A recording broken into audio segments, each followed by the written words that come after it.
kurumaiga mna yaro kanire our president who is Dr. William Samuel Ruto na ka committee some to kurunga diplomatic crimes somewhere kia ati conflict ekive korora kanarenga ande a group nera kaliko goveva ikibone etavuga tipawa ilie erenga nere bwata pawe kugamba bono Sudan bataki koranga as Africa Kenya tiliko barigire kuya nibwate obopendeleo gete uchase group gete one kona ndito korora kana igona nde igonga angange koire chaya itu no ranyorenga tani situkuiro ni kinyinge kiageronye ntukuja gotenga ni tutuja koni chai guchi Japan yo sintokuira kiara India go produce chai assist Africa tari Kenya yo go produce chai Tanzania go produce chai kinse chai Asian countries go produce chai ye kine ka boke kana namono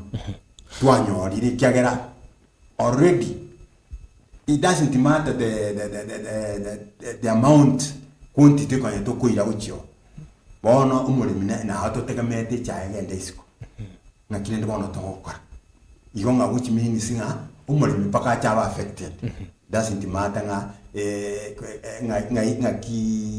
kise chini nga itoja commenta boni market yucha nga itwanyorire the new market toji ko compensate elitwa lusiri Sudan alina alitwa nga let us be very careful ekatogoja internal conflicts of our neighbors ntuwene tukunya ko involved mono paka twaorore kananga ntubwate some interest with certain groups leave alone nga kolu story bono like economic benefits ko tokonyora even those groups bono our international image nko very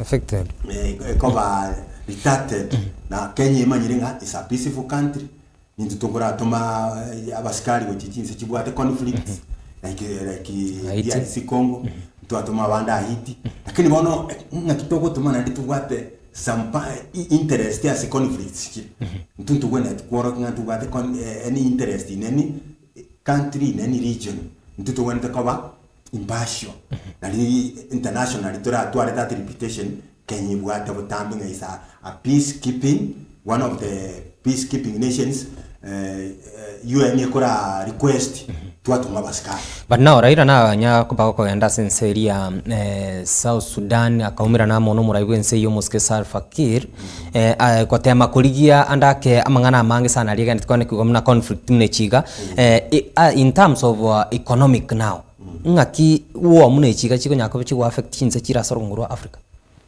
Okay anko kero konigere bono Southern Sudan uligere di DRC Congo uchiche gwachire na ndibona gwachire paka gwakunire cyabo Rwanda Burundi this region nigo etoko karuka the Great Lake region ngonya noringa in most of the times ichi ni onye tuvu at peace and understanding coexistence between these regions joka in the Great Lake that's Lake Victoria bono mujeri ya to affect no one itu atenga ya to affect into ara the quarrel between DRC Congo and Rwanda already there is misunderstanding na Africa Kenya nje overtenga gogendere ko be mediator but ekana na ende bakunga in Sudan there is a conflict between Salva Kiir ne deputy and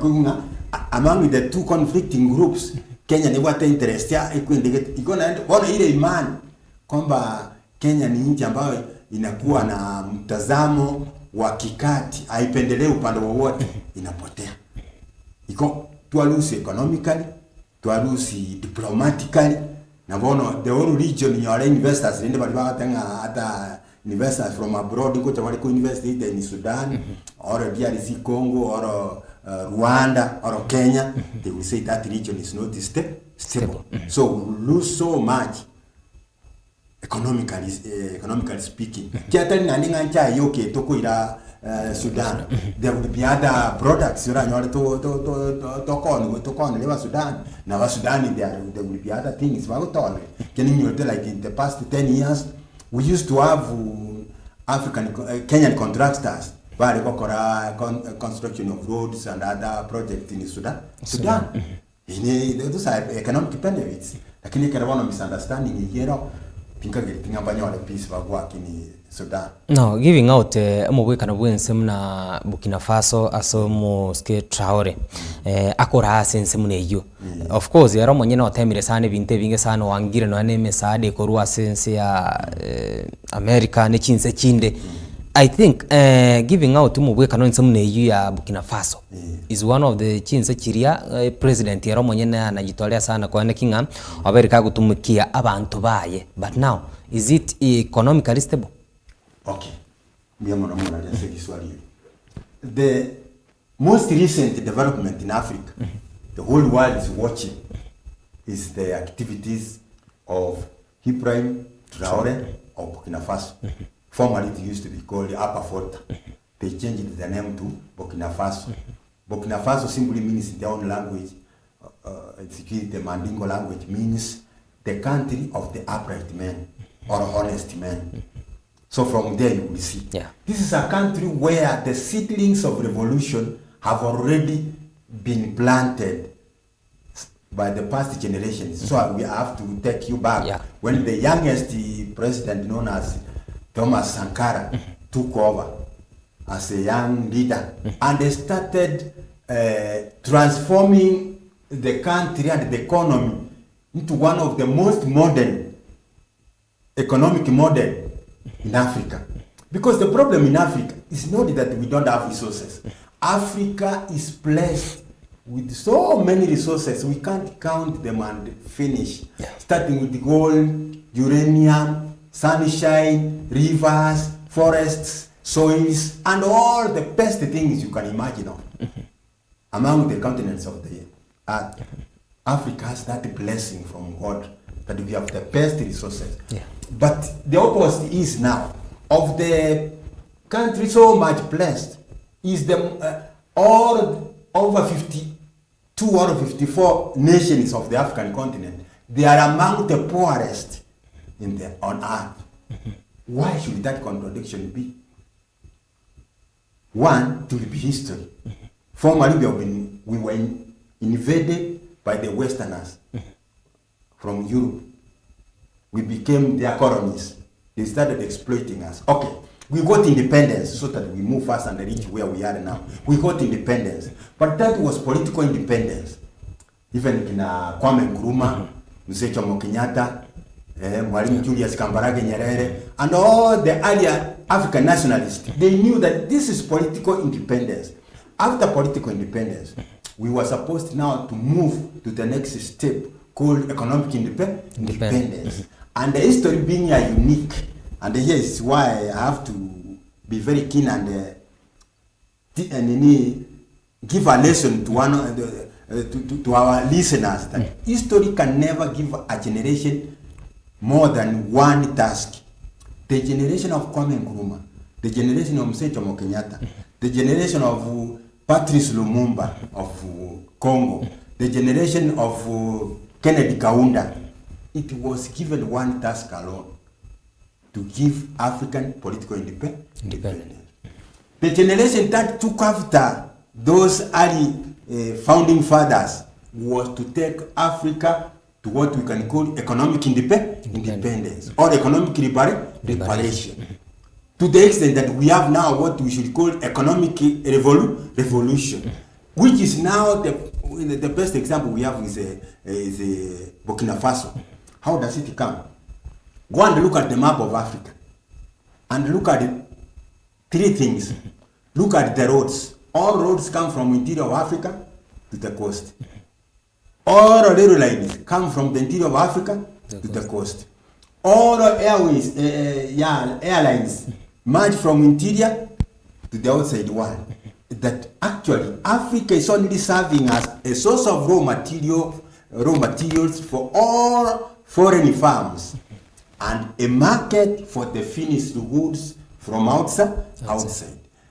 Now, from there, we will call it, let me call it, that is what we can call an economic hemorrhage or an economic open vein when you have somebody, a human being, whose veins are opened, the bleeding will keep on coming out, and at the end of the day, the person may not be alive. Because we are selling these things raw, the resources, the minerals, like gold. Before Rais Magufuli came in, they were taking the whole raw gold from Tanzania, meaning all, including the soils. Wanapeleka huko. After smelting, they will tell you all those tons of soils we carried, only 30% was gold, 70% was sand and soil. But then Magufuli said, okay, if that is the case, we are not going to sell you that raw. Let us refine gold here in Tanzania. Then we sell you the true gold on international standard or price. Then Magufuli discovered that the amount of ton which they used to sift abroad and the quality, 30% gold, 70% sand or soil. It was 70% gold, 30% sand and soil. And there are so many clips. Magufuli was telling Tanzanians that actually, if we can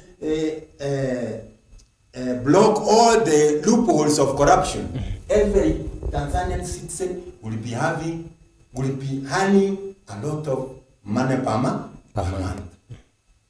So is it stable? So from there, when we come now, Magufuli alienda, and those are some of the causes we suspect ilisababisha kifo chake. Let's go to Traore. Traore now has come. Is doing what every economic student has been doing in class. He said, for any nation to develop, it must develop its own resources. They call it another name, value addition. If you have tea, you don't just export it raw. You make the final product, then you sell it with a lot of value. If you have copper, you smelt it to the finished good, then you sell it when it is the value has been added. Now Traore has come and has told the foreigners, there is no single mineral, single African resource that can be sold at the raw nature. It must be processed first. Value addition. You know, when it is value addition now, the price is different. If only that, he has paid all the debts of that country, which was amounting to come 500. Was 500, I don't know, francs or dollars. Akamaliza.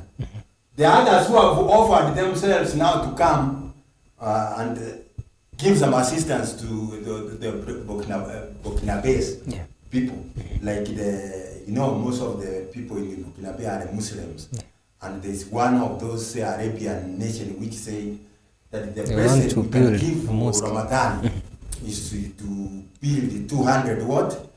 Mosques. Traore told them, no. We can use that money to build schools, to build hospitals, to build universities, and even polytechnics. With mambo ya mosques, you leave us alone. We know. That was the first sign that all these other African nations, their heads of state, they rush for AIDS in any form. They don't discriminate. As if that is not enough. He banned all mitumba. If you are found in Burkina Faso, it is a dangerous, it is like a drug. It's as if you are selling drug.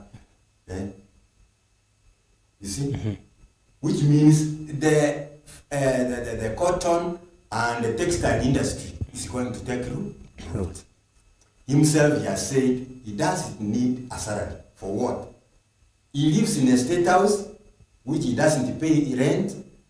He uses the vehicles he's driving around. They are fueled, and the drivers are paid by the tax. The taxman is money.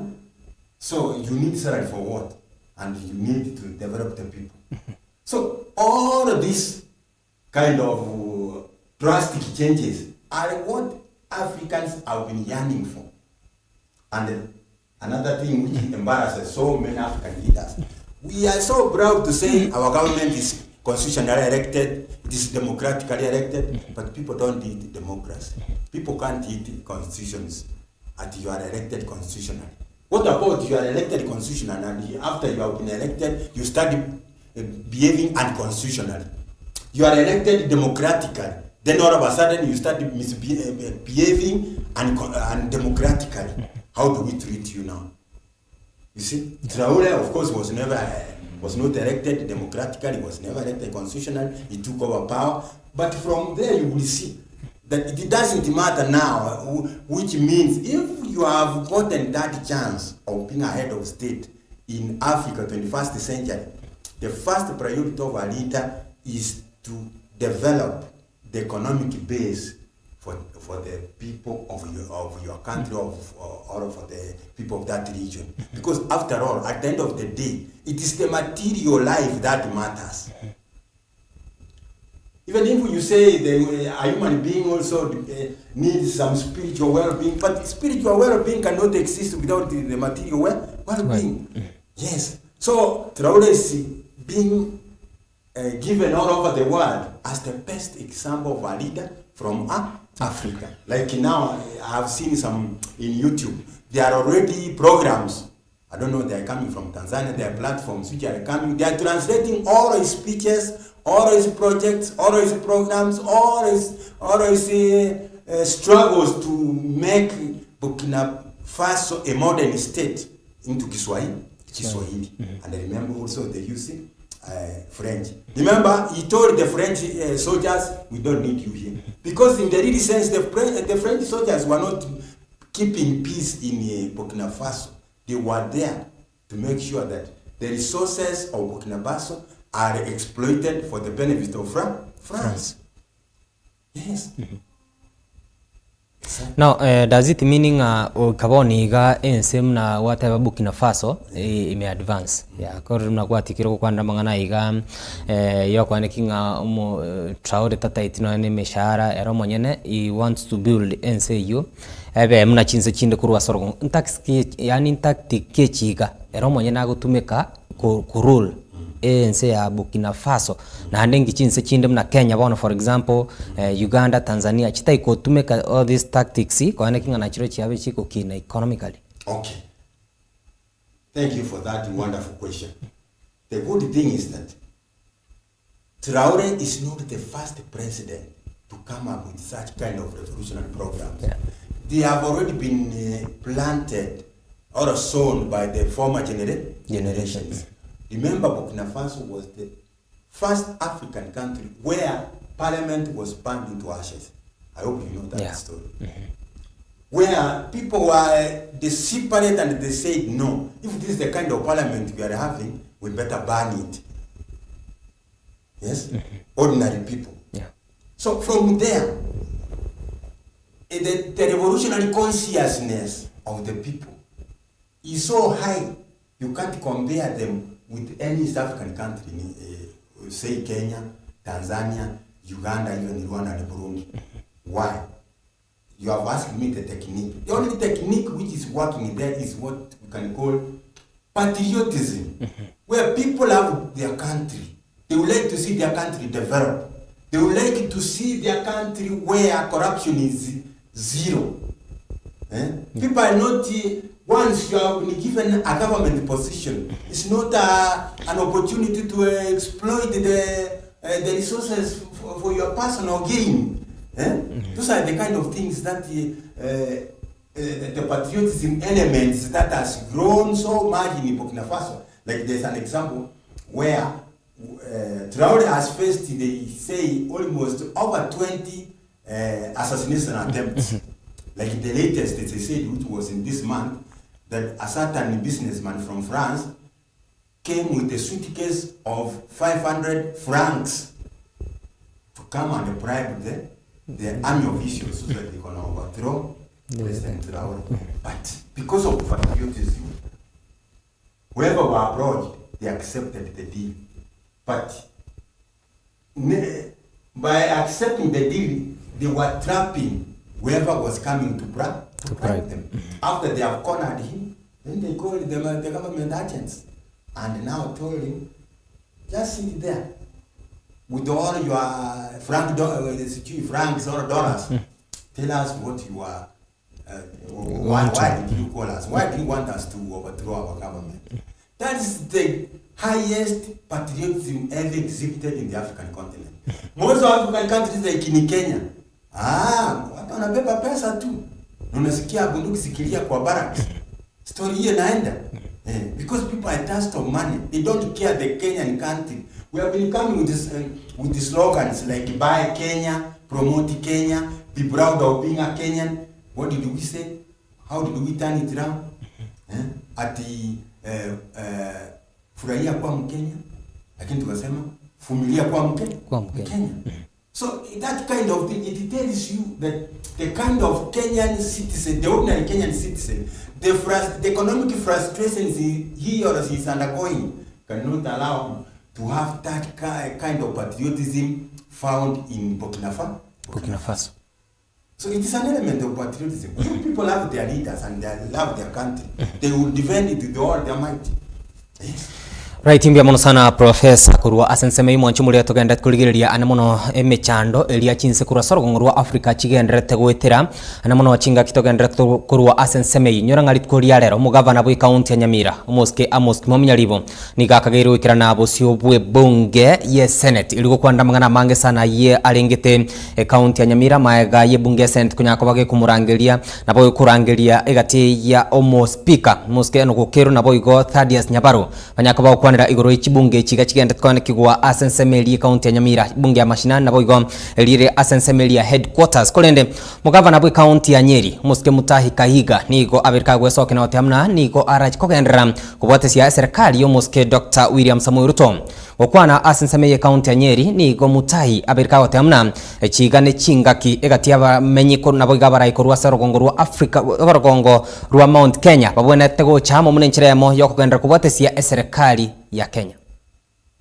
Having said that, ladies and gentlemen, we have had a guest last week.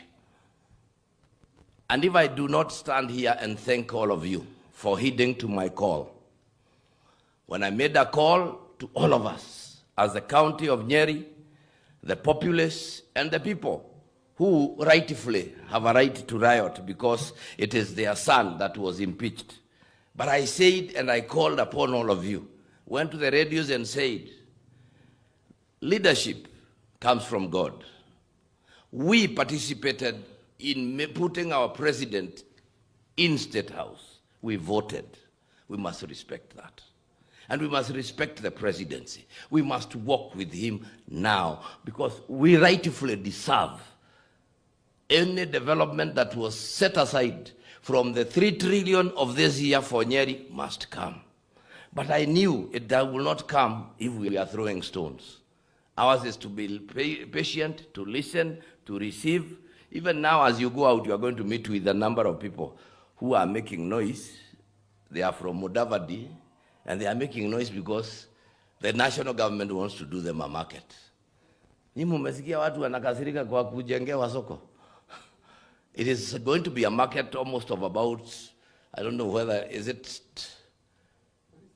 3 stories,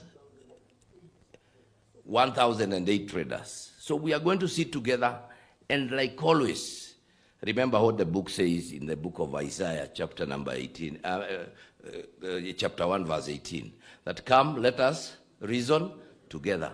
When people speak to each other, when people stop talking at each other and they sit together, they talk, they agree, they are able to go. My biggest question is this. The fact that you did not shout at, people did not shout at the president, they did not stop him doing that, did that one change anybody's life? No. But he went home a better person.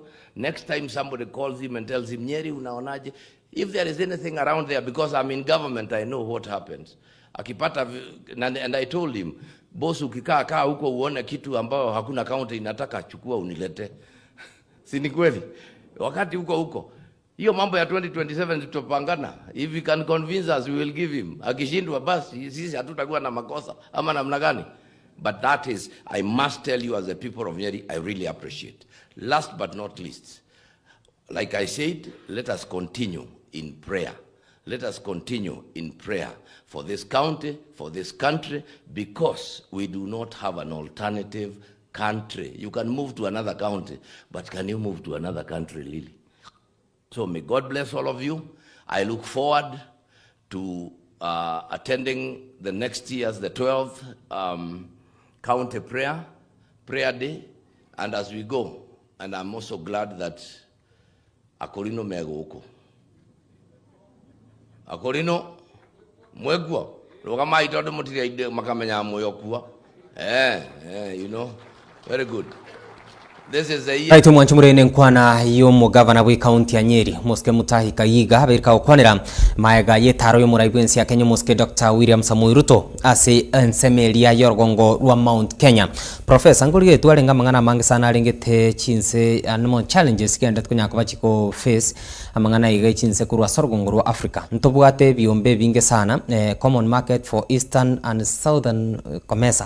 Ntumne kigo nga kichinse chiga chirase mangana iga gosase enseme iga ya komesa chiko nyakoba chiko konyana kone kingango kina chiri economically yaona murai ebyombe binge bya tokoroka nga regional economic blocks ya rosi kwa Africa tuwate ECOWAS ya West Africa tuwate East African Community ya East Africa tuwate SADC South Africa and blah blah blah beyond. But in the end, even if you na to be lost however good we have intentions we have, these economic blocks, they always benefit the multinational companies which are operating in Africa. They find it, for example, we say in East Africa, the East African community, you are free to move between Uganda, Tanzania without the border sanctions, without the tariffs, but at the end of the day, we find that it is the Japanese Toyota which moves its merchandise of say the spare parts from Kenya to Dar es Salaam, from Kenya to Kampala, from Kampala to Kigali. Yeah. They benefit because we have already said we are just a common market, and we don't want this block, so-called tariffs. So they are getting benefit because among ourselves, if we grow coffee, the Ugandans are also growing coffee. Yeah. So we can't sell coffee to Ugandans yet. They are also growing coffee. But the problem is we have not even specialized. We know what do we sell to Tanzania and what should Tanzania sell to us? What should we sell to Rwanda or Burundi so that Burundi also sell differently? Special communities to us. That is the major problem, that we only form these blocks without first looking at our industrial base. Every country in Africa has a certain advantage with certain industry. Like say, growing coffee in Kenya, it is much cheaper than growing coffee elsewhere. So those countries who, in East African region or in SADC, which are trying to grow coffee, should leave that business to Kenya, where the coffee industry and the soil and the climate is more favorable than them, to produce more coffee so that they can sell to them. That has always been the problem, because they meet every year, they reach resolutions, but what are those resolutions without an industrial base? Look at like Kenya. We have been operating, actually the railway has been operating in Kenya for almost 200 years now, since Kenya was a colony. But what did we see during the Jubilee reign? We had to go and buy a new machine from where? From China. But how come we couldn't make our own railways? We can't manufacture even the carriage bodies. Everything comes a whole. Yeah. Look at a country like, say, Northern Korea. They have jet fighters. They didn't have them before.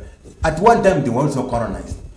While America was fighting the Koreans, some of the military equipments which were destroyed were collected and they were taken into a museum.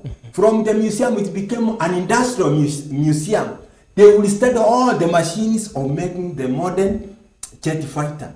And now they are manufacturing their own. There is no African country which manufactures its own jets. Yet we know that one of the major reasons which made Africa to be colonized by Europeans was poor military equipment which we had versus the European advanced military equipment. We have never corrected that situation alone for all these years.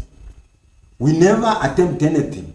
Even all of these engineering departments we have in our universities so far. Like, suppose one day I, a professor, became the president of Kenya, and I want to study what we call a nuclear reactor as a source of power for our industries. How many nuclear physicists, graduates do we have from the University of Nairobi? I can employ in that project. How many are they? Do you know any of them? I don't know. Those are some of the things which we overlook. Okay, how come 54 countries don't have even any scientific project of space exploration? The Russians and the Americans, they have already explored the moon, and they have even colonized part of the moon. America with the Elon Musk, they are busy exploring Mars. Is there any plan for African nations to pull together their scientific resources to start exploring about the possibility of settling in Jupiter? Are we less human beings?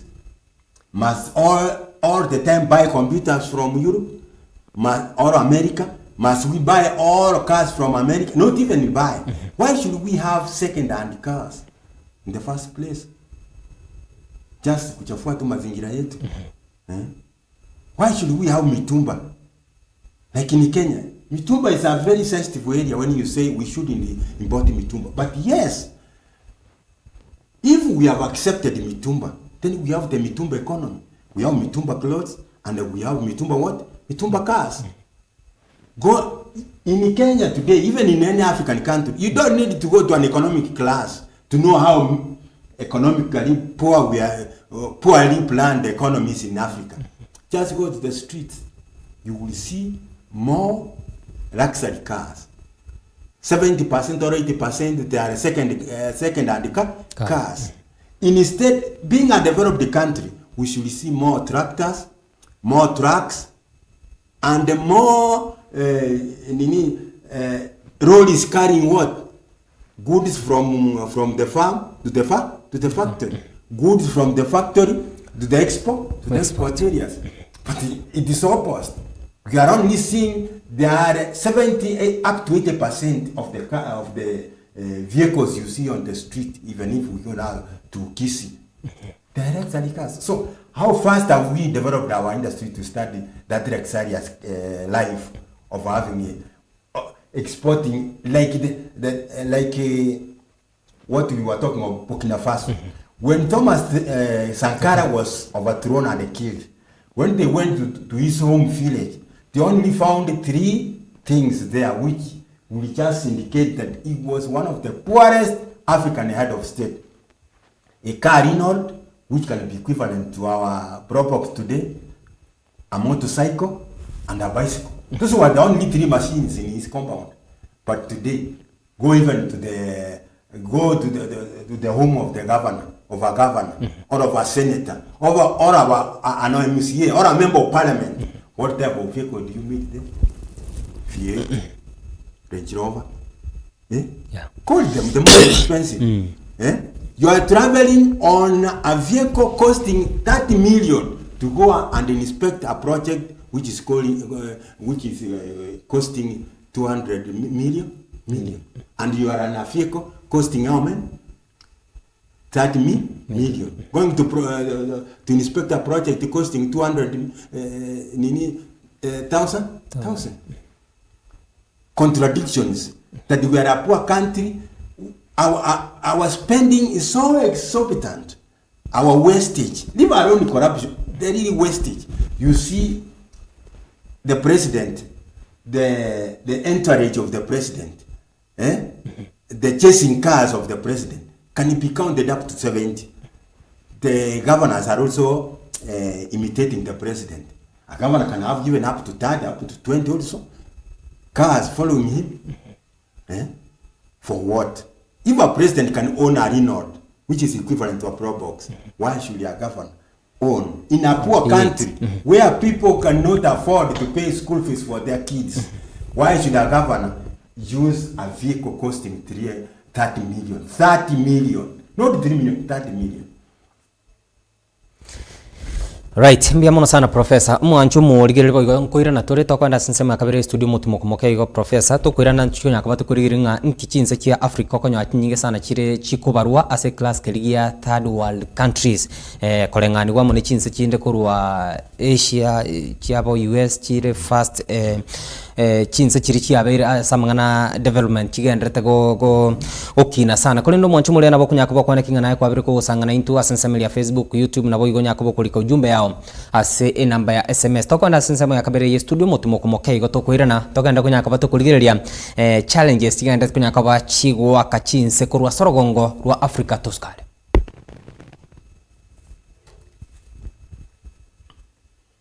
Nkisi TV Amandegere Yumugusi. The fun never stops on Star Times. This Easter and April school holidays. Get ready for non-stop adventure, laughter, and learning for big and little kids. Oh, wow! That sounds wonderful! Renew your subscription for 2 months and get a free upgrade to the next high bouquet for 2 months. Dive into the best kids entertainment with Boing, Jim Jam, CBeebies, Toonami, Da Vinci, ST Tunes, and Cartoon. There's something for every little explorer. Renew your subscription for 2 months and get a free upgrade to the next high bouquet for 2 months. What do you say to that? For endless fun, action, and discovery all holiday long. Download Star Times on app and enjoy your favorite shows anytime, anywhere. Star Times. Enjoy digital life.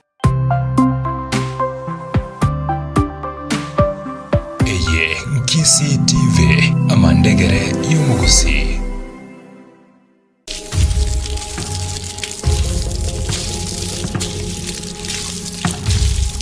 Umugusi ekipindi gyakire nkuma kyegosoro lyokwegia kyomungina banchire bono gyakira CTV yawe nchore ya Kisi TV. Karibu. Ndio ndata kutoka. Akimbia na wewe baba kuburoje tuakaona tie bole muga tukawa ni bintu tukagenda kakitwara akikundi torana akidende toraba tibanji twara bai.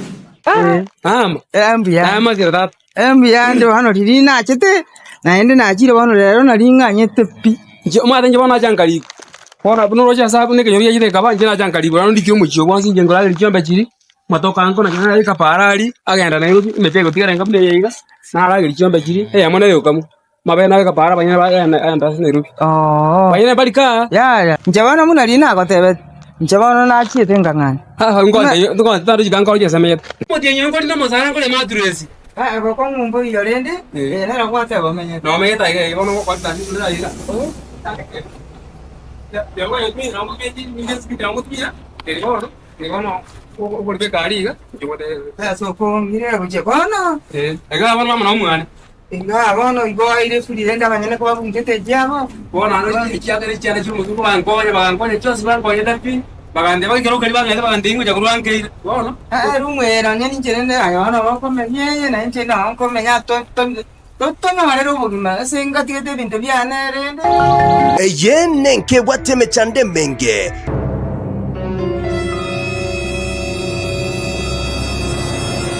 Ayam. Tato kiago. Na ikire mwangorogo tayo. Eto na ba te jwa sa ko mo ga kin tumoro le buri ke nyombe. Tato ta ke te won duani mon. Ai kwa manyira. Ai kwa manyira. Ai no na yo ta ke tonga ke. Na de kindire no bore mo ga ke. Kora iga. Ojo ko tama. Ai. Ojo ba tama.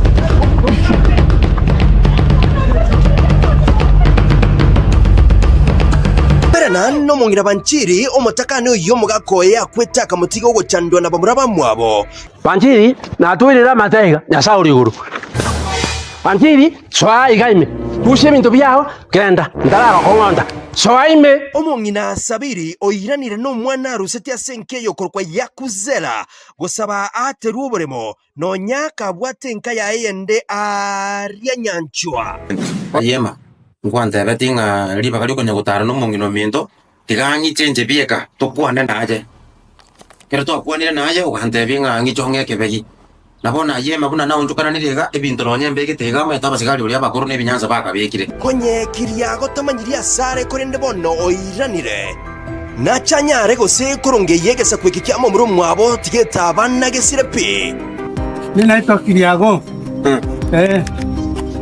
na yugo ngano kurwa mimi nilitoka hapa zamani sana. Wewe ni mwanani? Ndugu yake Jackson hapa nilitoka nikaenda Tanzania mwaka 32. Yani mbege kama ruza yema tutaka nikonga bera shimba yani kuba kutongana lini kuja nona kuja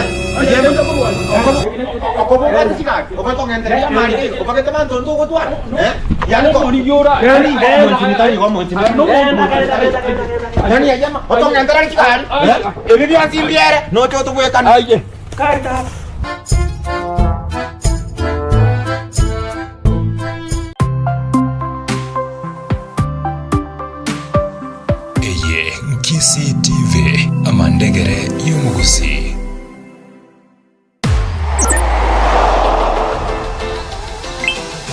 Download Odibets app na unaweza kujishindia hadi 50,000 bob kila siku.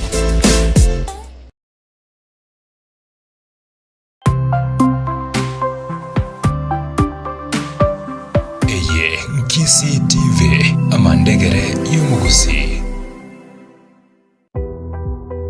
Welcome to Luther Park International School, where young minds are inspired to dream, learn, and grow. Offering the globally recognized Cambridge curriculum, Luther Park is built on values of integrity, open-mindedness, determination, and courage. Our highly qualified international teachers bring world-class education close to home. Our early years foundation stage program lays the groundwork for young learners with a full, fun-packed sports park that fosters active bodies and minds. With state-of-the-art classrooms, fully equipped science and computer labs, and all the resources for digital age learning, Luther Park delivers an affordable, top-notch education. We offer countless ways to explore passions, whether it's journalism, drama, debating, or Scouts. At Luther Park, every learner finds their place to shine. Admissions are open. Visit us at the Kisii Kisumu Migori Junction next to Bosongo Hospital. For more information, call us today on 0742 861 258 or 0791 749 446 or 0726 462 723.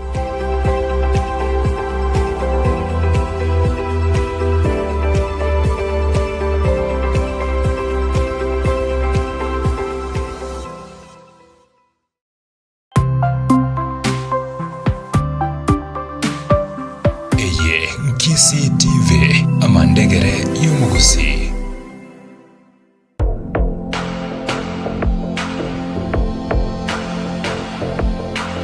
Bright Future Health Solutions ni hospitali inayopeana huduma mbalimbali kama full body scan kutumia mashini za kisasa, counseling services, physiotherapy, HIV management services, bila kusahau wanatoa maelekezo ya utumiaji bidhaa mbalimbali kulingana na mahitaji ya mgonjwa. Pia wanatibu magonjwa mbalimbali kama diabetes, asthma, kansa kuanzia stage 1 hadi 3, ulcers, kuumwa kwa viungo vya mwili, ugonjwa wa figo, blood pressure, kifafa, goita, ugonjwa wa maini, ugonjwa wa moyo, miongoni mwa magonjwa mengine mengi. Sisi ni Bright Future Health Solutions. Tunapatikana kote nchini Kenya na kazi yetu ni kupeana huduma ya afya kwa wanadamu. Huduma yetu tunapeana kuanzia umri mdogo, kiwango ya kwamba mama akona ujauzito, mpaka wale watu wamekuwa wazee kabisa. Huwa tunapima mtu kwa machine ambazo zimetoka Marekani. Hizi machine ni za kidijitali. They are computerized. Ukipimwa pale tunaweza kuona mwili mzima na mashini yenyewe ikatutafutia shida ndio tukaweza kukutibu. Pia wanatibu magonjwa mbalimbali kama diabetes, asthma, kansa kuanzia stage 1 hadi 3, ulcers, kuumwa kwa viungo vya mwili, ugonjwa wa figo, blood pressure, kifafa, goita, ugonjwa wa maini, ugonjwa wa moyo, shida za kizazi kwa wake na waume, wide effects za chemotherapy, tizo ya nguvu za kiume, prostate cancer na blockage, miongoni mwa magonjwa mengine mengi. Watembele leo katika ofisi zao zinazopatikana katika mji wa Kisii, jumba la St. Jude, ghorofa ya kwanza, room number 59, au wapige simu kupitia nambari 0718608287. Pia wana ofisi zao katika mji wa Masimba katika majengo ya Maromo Building karibu na ofisi za county. Unaweza kuwapigia simu pia kupitia nambari 0711936008.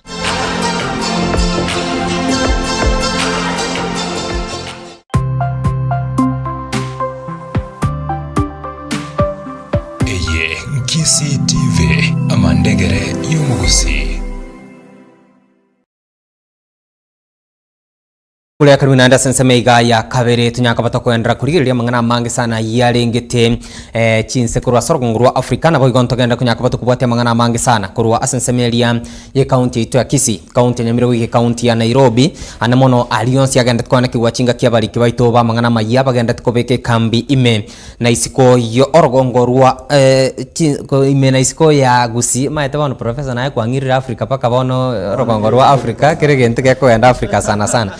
Now, despite the fact that chinse chikurwa sorongurwa Africa chinyinge echire ase third world countries inki chinse chiga nkiga kogera chinse muna kurwa se Africa chira senseme igo sichiko ba classified ase kobanga chinse chirichi yani chitara ba developed muna chinse chinde kurwa America na chinse impia mwana bono ntubwa category of nations in the world ntubwa the first class developed nations, the G7, the most developed.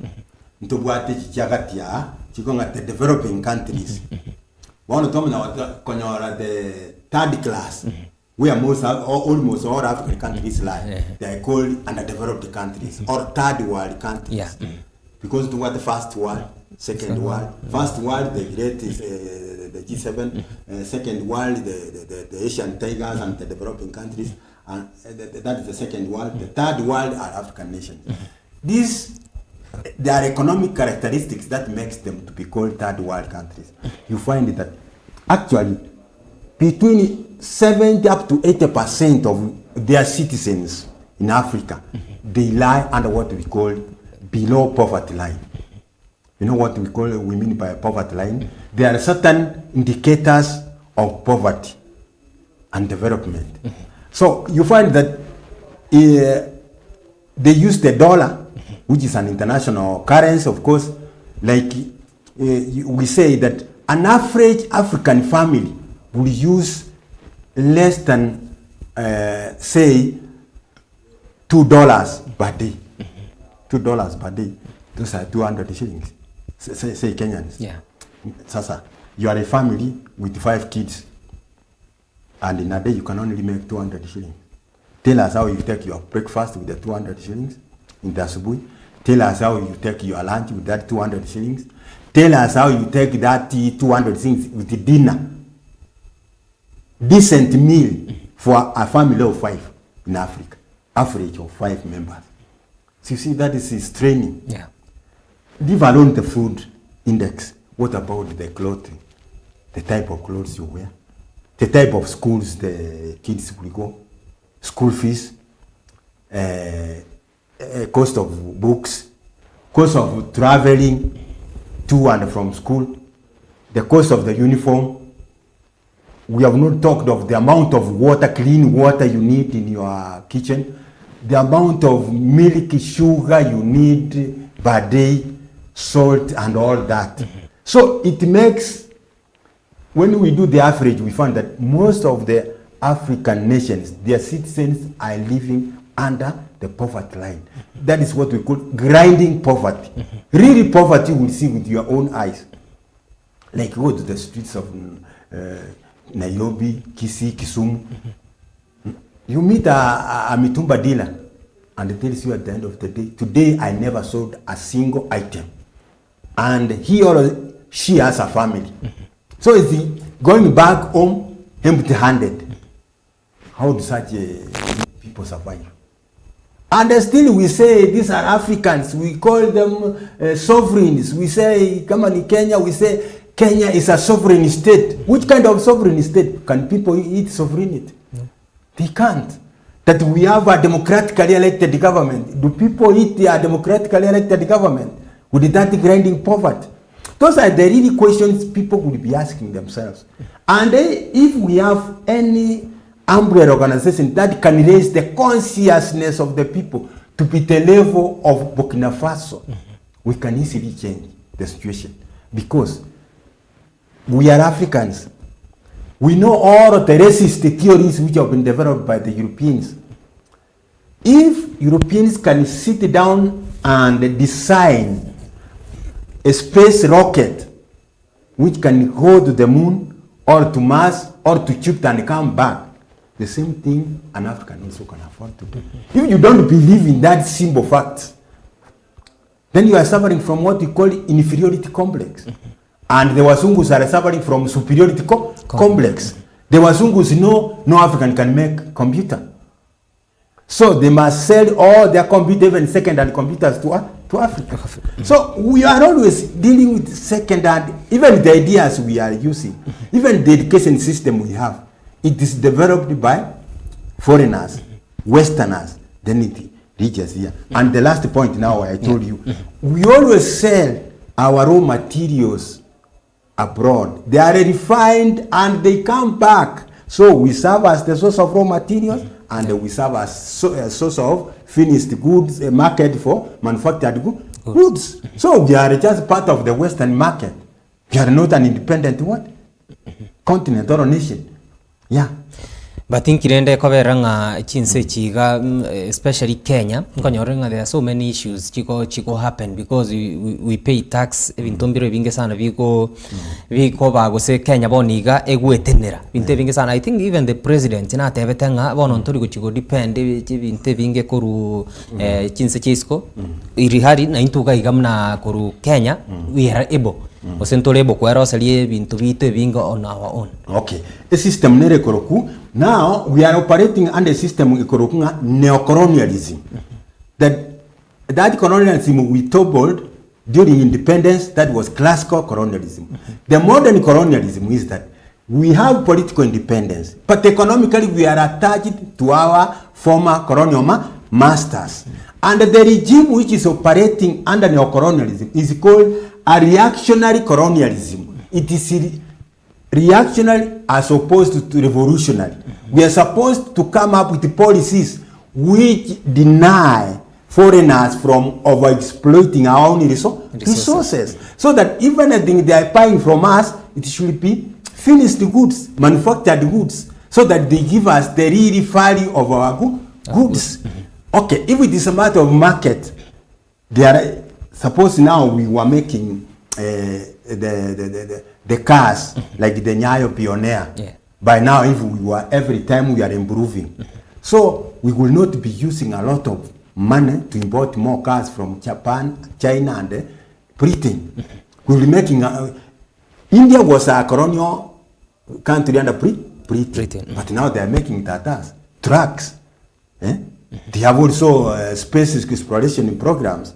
But none of African nations has any serious space exploration programs. So the problem is the regimes we have elected in Africa, they are just like brokers.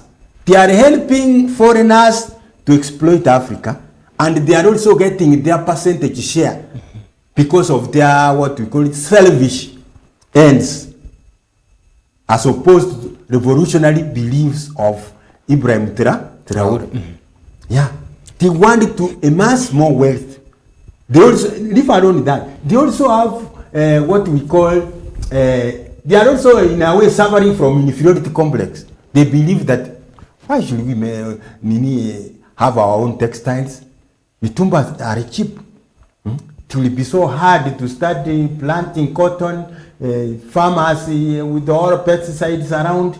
The shortcut is to have mitumba. After all, even when mitumba is coming, we are getting taxes. Those are shortcuts which will never take us anywhere. And those shortcuts will make us move around what we call the circle of poverty. To break that circle of poverty, we have to accept certain, okay, people are crying that if you stop mitumba, where will those selling mitumba go? Those are the sacrifices we will undergo. COVID came. Some people were sent off from their jobs. Did they die? They are still alive. Yeah. They found other ways of survival. So mitumba will be just after we have stopped mitumba, and the programs for growing cotton will be there. Obviously, it will take 1 to 2 years. We take off. Those who have been suffering from selling mitumba, they will be having new fabrics from the textile industry. They will be having vibarua kwa cotton transferring cotton from the farm to the factory, and all these industries will be creating jobs. Yes. But now mangana igawa teba mitumba, because you know in Africa ngonyorenga chinse nyingi sana ene nabenga mne nchere ya moyo ko nekinga bantu banyorere maybe chigasi asoko ni mitumbe yiga.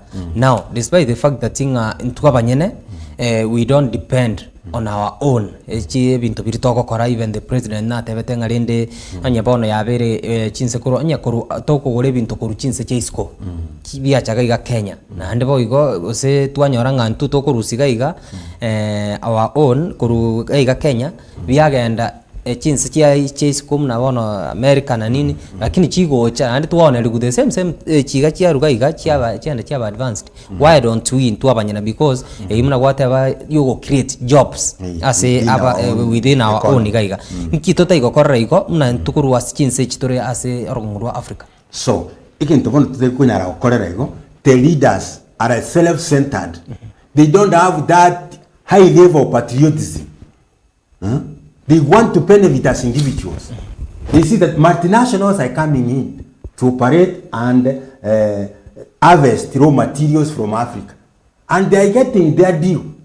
Part of it through taxes, and part of it through other corrupt means. So to them, what they get is so important than saying let's disrupt all this foreign-oriented economy so that we can build our own industries within here. Because that one will mean a lot of sacrifice. Even the leaders themselves, they will have to sacrifice the comfort they are used to, the comfortable cars, they may not embody them because tutaweka sanctions. If you bought a very expensive car, we may say, okay, you will pay up to 60% tax. But whoever is importing a tractor, you should import it free because it is coming just for farming. We need food security and all other things. Whoever is importing a truck should just same tax cannot be applied to whoever is importing a Mercedes Benz. Yes, that's how countries grow.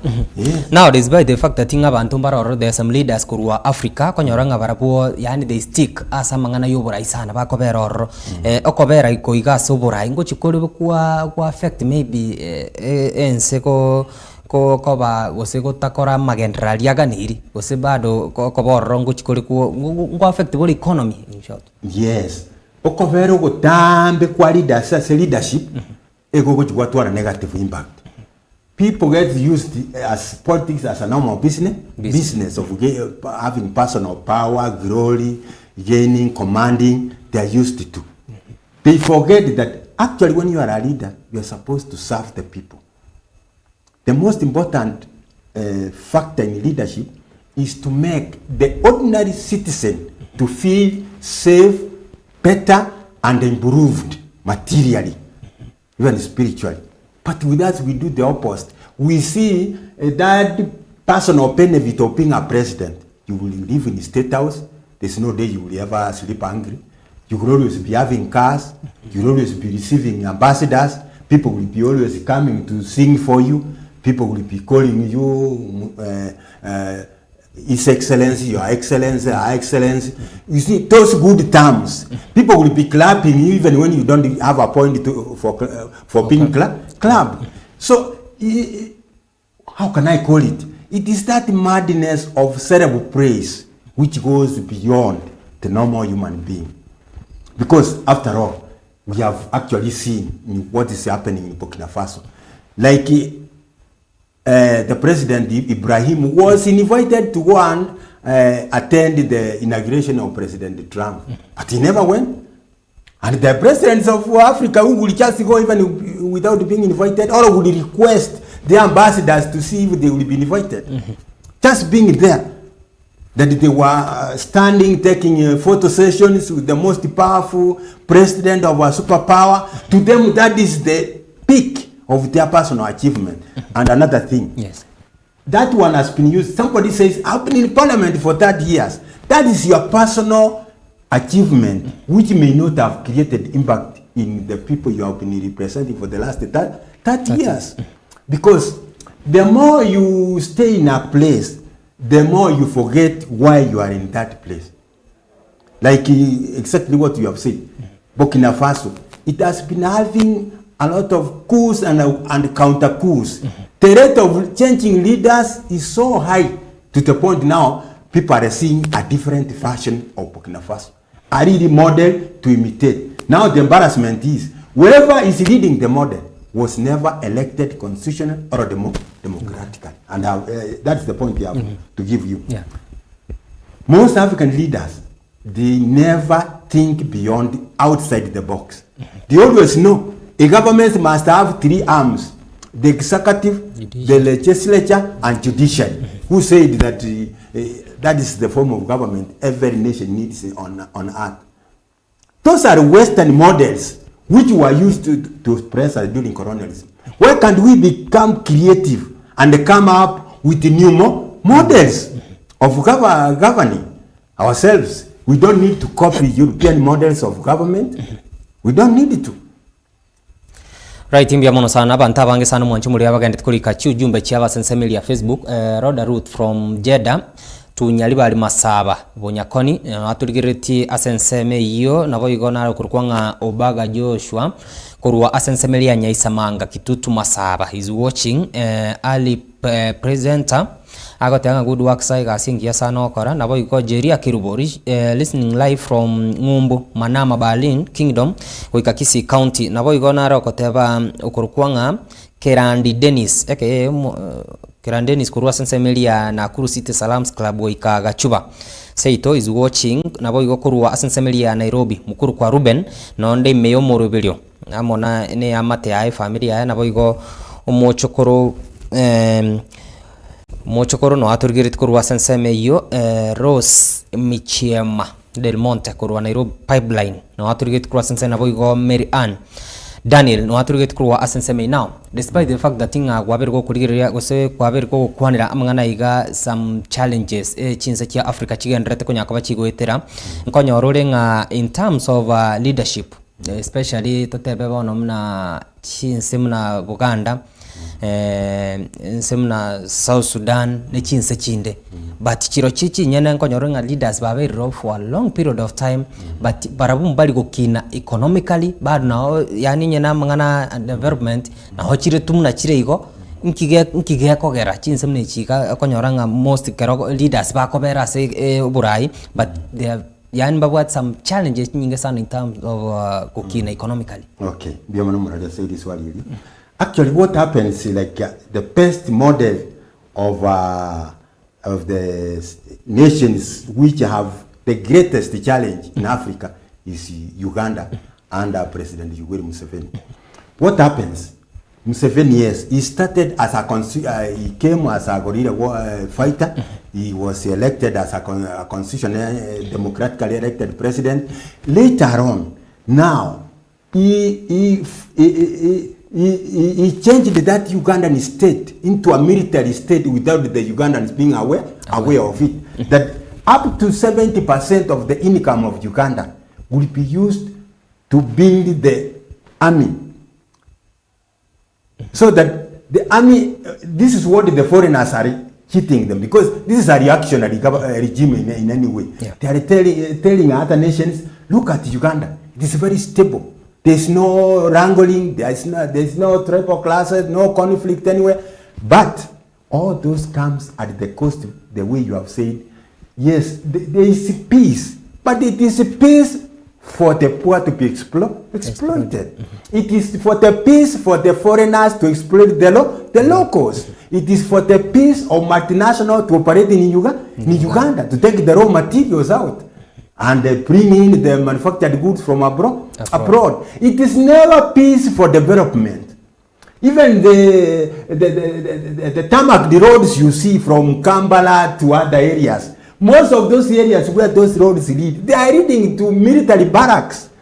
They are used by military vehicles. So people may think, oh, we have developed. But how many of ordinary Ugandans are having personal vehicles using the tarmac, the roads from Kampala to Hulu, for example? Most of them are poor villagers, growing millets, growing maize, growing wimbi for their daily consumption. They may not even afford fertilizers. They may not even afford the school fees for their kids in the university without the government bursaries. So we are told, let us be peaceful so that we can attract what? Foreign investors. So even the peace we want to experience in the African continent, it is for the benefit of foreigners. Nobody cares about your peace.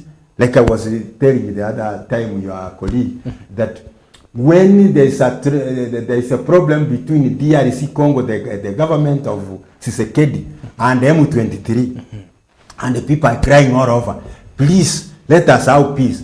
They are not talking of peace for the ordinary Congolese. They are talking of peace so that the multinational companies exploiting the uranium and the other high value mineral resources in DRC Congo to enjoy the high profits they are getting by exporting rural. And before that, remember, some of these African leaders, they are not really people who are serious, like Tshisekedi specifically. I followed a few history of his. Remember Tshisekedi, before he became the president of Democratic Republic of Congo, he used to be a driver in Belgium. What do you expect a taxi driver from Belgium? What kind of economic transformation do you expect such a fellow to undertake in such a big, large republic like the Democratic Republic of Congo, which can combine the size of France, the size of Britain, and Belgium geographically? It's just there. It's just a puppet. There are certain forces, especially external forces, which installs such kind of leaders so that a system is maintained of making sure that the best mineral resources from the country are siphoned abroad, and more finished goods from abroad are brought in as a source of market. So in other words, we are just a satellite economy of a foreign country. Yes. Right, imbya mono sana Professor soko endra kukwanda mangana ya mange sana mwanchu murira ntogenda kunyakaba to kugendra gukwana mangana mange sana ntuchi kunyakaba to kuligi now what is the way forward chinse chia Africa chibwene to koreri kunyakaba chiko kina economically nabo igo chiko develop binte binge sana Professor nabo ata mangana mange sana kunyakaba kwandra senseme ikolende endra kunyakaba kwane kinga kwabergo kulika ujumbe yao nabo igo sanga amona into ya mase moto kwanda senseme yakabire studio mutumo komoka yoto kwerana togendre amo no kuligeria anamono emechando chinse kurwa sorgo ngoro Africa chigendere tagoetera toskale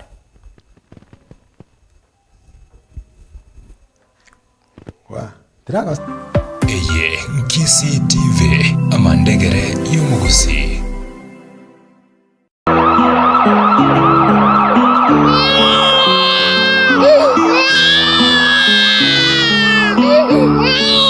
Bakibono mwana uyu arira mwana yakoroka na yaigure bobe ntatu kumenya gitari gusongoke andikiwa araria ubono Dangisoni anya chikoni Tempo Production mbaya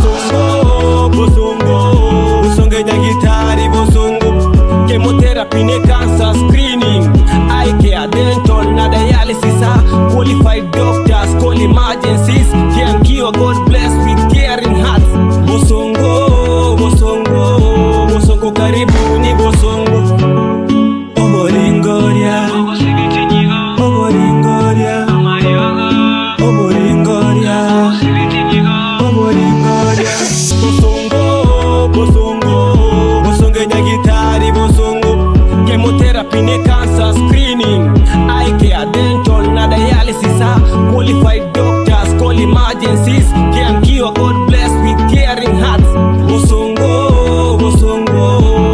bosongo karibuni bosongo odoi woro matane tinye sae njuno mwana na tuara orwae tito ko barakonde gwensin tae linde mama ine chayef tigae Prebetungi kona comfort so ICU ni sure kuwa na confidence joko insured kuwa na assurance spaceships wako area diet balance Oboringoria Oboringoria Oboringoria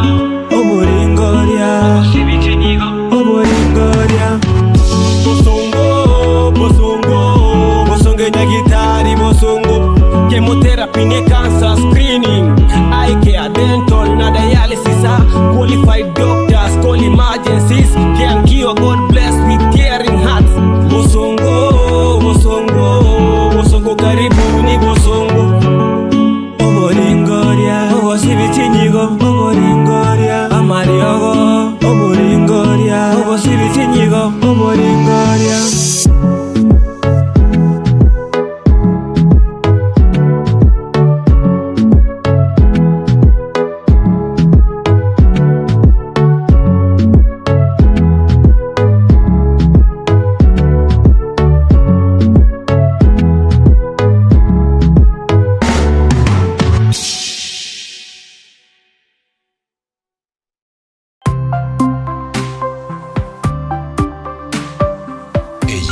Kisii TV Amandegere Yomugusi. Precious Hope Suneka na Precious Hope Jogoo ni shule ya kisasa inayofanya vizuri katika mitihani na iliyo na majengo mazuri yanayotoa nafasi ya kipekee kwa wanafunzi kusoma kuanzia kiwango cha playgroup, PP1, PP2, grade 1 hadi grade 6 kulingana na mfumo wa CBC, bila kusahau junior secondary ambayo ni kuanzia grade 7 hadi grade 9. Shule hii ina walimu waliohitimu kulingana na kanuni za Wizara ya Elimu nchini Kenya. Wana madarasa yaliyo na nafasi ya kutosha ambapo wanafunzi husomea. Wanafunzi pia hupata chakula shuleni. Wana vyumba vya kulala kwa wanafunzi wa bweni na wana huduma za uchukuzi kwa wanafunzi wanapoingia na kutoka shuleni. Mlete mwanao kati ya Precious Hope Suneka ama Precious Hope Jogoo ili apate elimu bora.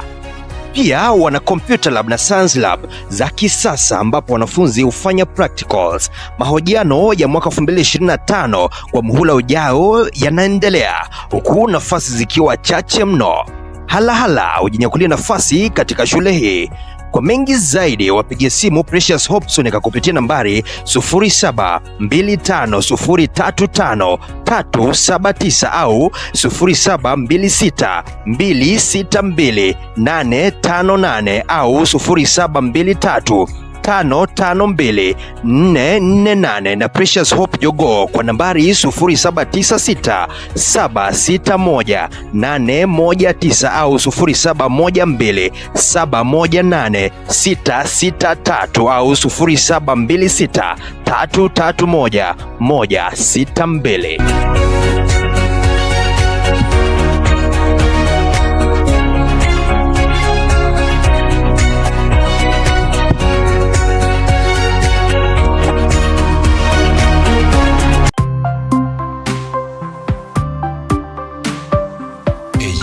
Kisii TV Amandegere Yomugusi.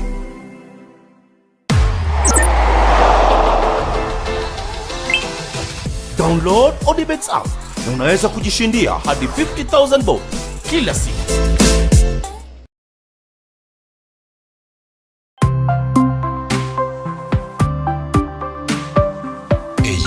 Kisii TV Amandegere Yomugusi.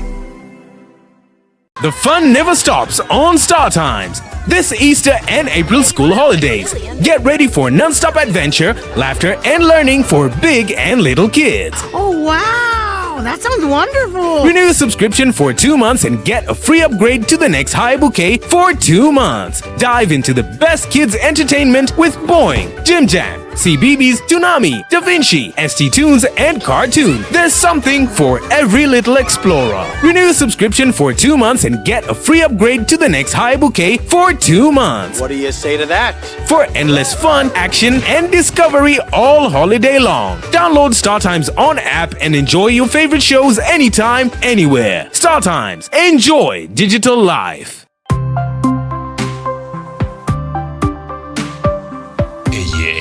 Nkisi TV amandegere y'umuguzi.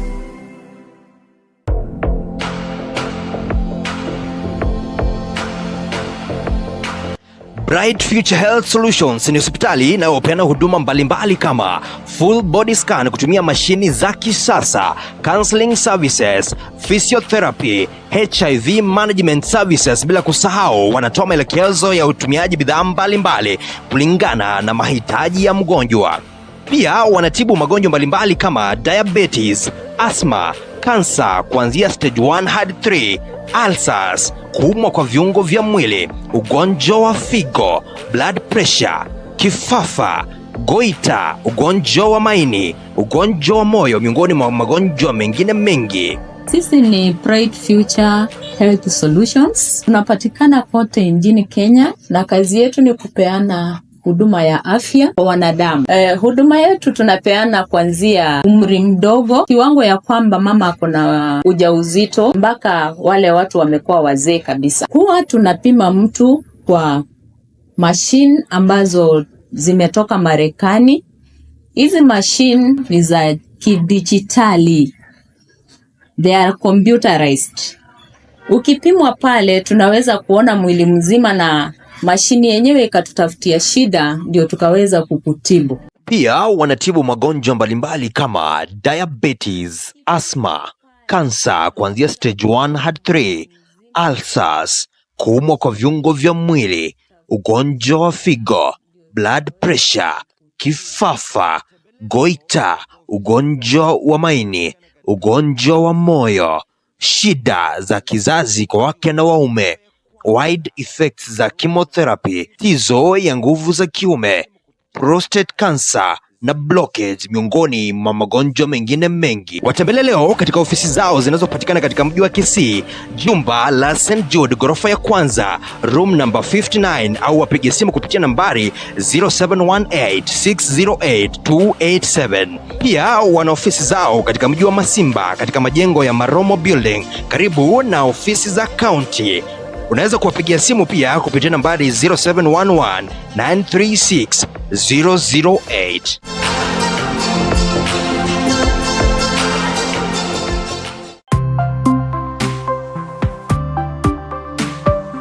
Eye Nkisi TV amandegere y'umuguzi.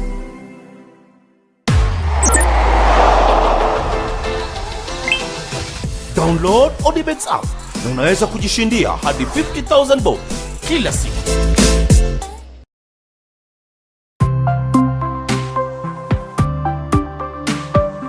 Eye Nkisi TV amandegere y'umuguzi. Ule karibu naenda senseme iga ya gatatu na nimo tukunyaka batukurigiriria alionsi agani tukone kigwa korwa achinsemo aokorwa sorongoro turwa Africa na nimo chi egati yenchira chinse chigachibwanete gwikine nabo kwegenderia elikone kinga chiabeire chiko tsukabosio na korengani wa mune chinse korwa ase chinsemo chinde gusisiko ya Africa kolende professor nao tuabe tukurigiriria mangana iga enchira chinse chigachibwanete gukina economically. Now, what kind of leaders bapuenete gochorwa guseba qualities chia barai bali bana nyako bagochorwa sorongoro Africa likone kinga Africa nero yabirike gokina in terms of yogo develop erenye. Okay, muralimbia muna sisi swali hili. Actually, that is the major basic element for the future of Africa. That it will depend, because we have already said Africa is blessed with all the best resources on earth, even in the universe. Yeah. It has all the best citizens and manpower, like any other nation on the surface of the earth. The problem comes of leadership. The quality of the leaders we choose.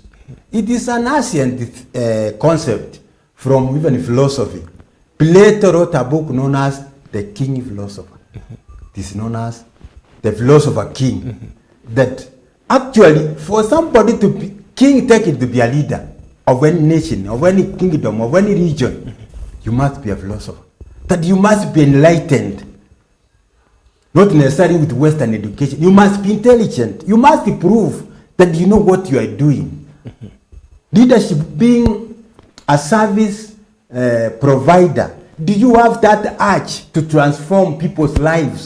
or you want to transform your own family. Like, let me give you an example. One of the greatest modern leaders we have from Europe is called Napoleon Bonaparte. When he was the leader of France, almost all European nations, small kingdoms, were being ruled by either his nephews, his brothers, his uncles, and even his sisters. Why? The guy will use the military to conquer all these other small nations and impose their own, his own relatives. But he will make sure that every kingdom ruled by his relative has a parliament which makes laws. And another thing, it is not only, he was the first military leader from the time of Alexander the Great, Julius Caesar, to move around to know that knowledge is a weapon. While he had the battalion of the soldiers carrying the weapons, those carrying the provision, food, clothes, boots, bullets, guns. You see that? Yeah. He had another battalion carrying a library. He was moving with the library. That before he would just start another battle, he had to read books on the best way. He had to know the geography of the region where the battle is going to be fought, and the kind of ammunition he would just summon. You see that? He is the first modern military genius who will use knowledge. Another word, I am telling you that a leader, for you to qualify to be a leader, you must have knowledge as the first condition. Through knowledge, not guesswork. Like Mahatma Gandhi. He liberated India from British colonialism without firing a single bullet, using only the power of knowledge and the peaceful method of Santiago. After reading the psychology of how the poor Indians should unite and attack the British and drive them out of India, he raised the national consciousness of the Indians to the highest level, which most have already told you in Africa. Patriotism lacks everywhere. So most of the cases we have, like I've told you, Tshisekedi was a former taxi driver in Belgium before he came back to be a president of DRC Congo. What do you expect? What kind of knowledge does he have on statesmanship? But look at a person like Mandela. While he was in prison, he was still reading. When he came out, he just stood for only one term and said, this is enough, and laid the foundation of the future South Africans. Come to Museveni. Museveni, he only came from the bush. Nothing else do we know even Museveni's philosophy, apart from saying the country should be stable. And you're to now listen, stable for what? For foreigners to continue exploiting us? That is the question I normally ask. Let the African ask themselves. Is peace so fine? Can we value peace at the expense of slavery? That so long as we are slaves, so long as there is peace, we can be slaves. What do you compare? Do you want to have peace so that you continue being slaves? Or do you want to disrupt that peace so that you can be free and do your own things? Another thing, these African nations, they never think out of the box. All the 54 nations of Africa use foreign currencies.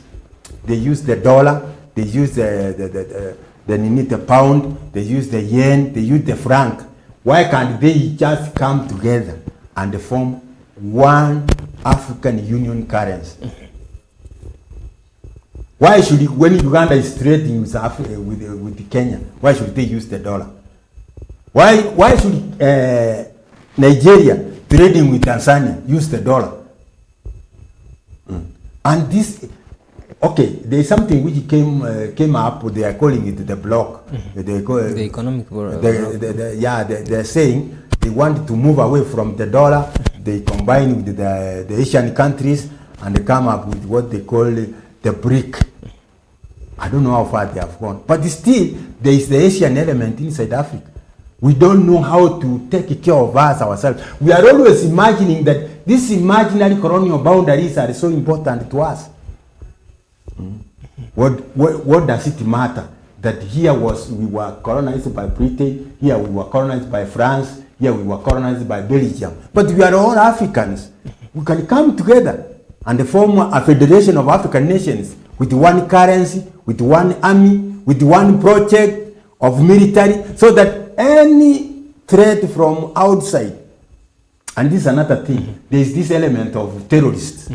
The outsiders use that element of terrorism to come and interfere with our security system.